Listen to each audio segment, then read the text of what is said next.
బయట వేద పండితులు వేదపారాయణ ప్రారంభించారు.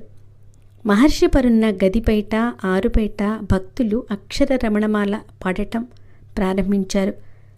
ఈ గీతంలో వారు ఒక చరణంలో విడిచిన కష్టమౌ విడువక నిన్ను రసు విడువ అనుగ్రహింపు అరుణాచల అరుణాచల శివ అరుణాచల శివ అరుణాచల శివ అరుణ శివ అంటారు. అంటే నా జీవితపు ఆఖరి గడియల్లో నన్ను విడిచిపోవద్దు, ఆ క్షణాల్లో నిన్ను పట్టుకొని ఉండేటట్టు అనుగ్రహించు అని అర్థం. భక్తులు పాడే ఈ అక్షర రమణమాలని వింటున్నప్పుడు శ్రీ భగవాన్ కంటి నుంచి 2 కన్నీటి బిందువులు రాలాయి. ఆ గీతాన్ని వింటూనే మహర్షి కన్ను మూసి అరుణాచలంలో ఐక్యమయ్యారు. రాత్రి 8:47 అయింది. అదే క్షణాన గదిలో నుంచి ఒక దివ్య జ్యోతి వచ్చిందని